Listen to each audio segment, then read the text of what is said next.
PM Modi के लिए बुलाया गया आलीशान सर्व सुविधा युक्त विमान एयर इंडिया वन कल दिल्ली में लैंड कर चुका है। इसमें 1 घंटे उड़ान का खर्च लगभग 1.25 करोड़ रुपए का था।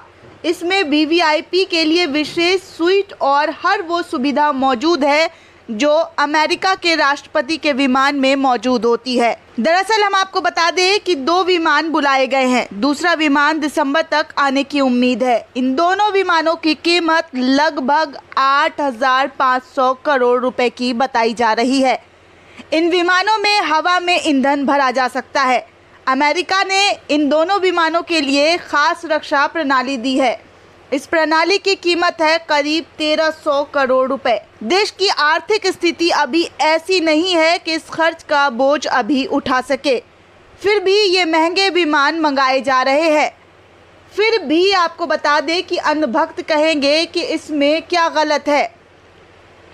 हमारे मोदी जी को अमेरिका के राष्ट्रपति सरीखी सुविधा क्यों ना दी जाए। वैसे इन्हीं अंधभक्तों को एक बार ये बोल दिया जाए कि भारत में भी अमेरिका की तरह हर परिवार को कोरोना काल में 40,000 रुपये मासिक भत्ता दिया गया था। उन्हें तुरंत याद आ जाएगा कि अमेरिका तो विकसित देश है और भारत गरीब। वो अपने नागरिकों को इतनी सुविधा कैसे दे सकता है। लेकिन जब मोदी अपने लिए ये विमान खरीद रहे हैं तो उन्हें ये सब बिल्कुल याद नहीं आएगा। भारत में कोरोना काल में हालात ये है कि सरकार के पास, एयर इंडिया के पास कर्मचारियों के प्रोविडेंट फंड और टीडीएस तक जमा कराने के लिए पैसे नहीं है। रेलवे में पेंशन फंड में डालने के पैसे नहीं है। रेलवे कर्मचारियों को कोई बोनस नहीं है। कई राज्यों की सरकारों के पास स्वास्थ्य कर्मियों को तनख्वाह देने के पैसे नहीं है और डॉक्टरों को देने के लिए सैलरी भी नहीं।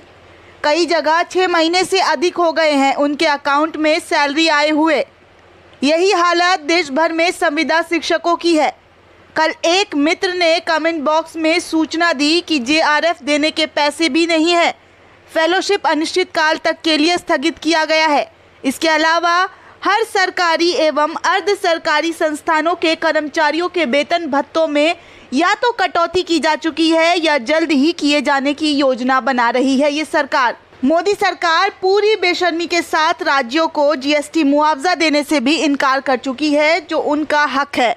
कल ही सरकार का बयान आया है कि बजट में अप्रूव किया गया है। उसका सरकारी खर्च इन 6 महीनों में ही साफ हो गया है।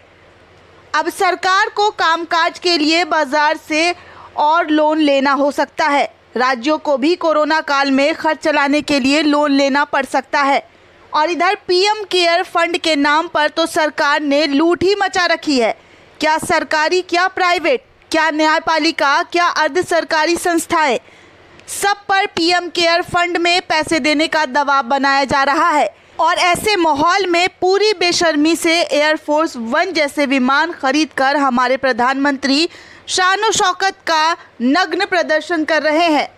जब देश की ऐसी आर्थिक दुर्दशा हो रही है कि देश अर्थव्यवस्था 70 सालों में सबसे ज़्यादा बुरे दौर से गुजर रहा है, तो मोदी जी के द्वारा इतने महंगे और आलीशान विमानों को खरीदना कहां तक जायज़ है। Bureau report, news on net.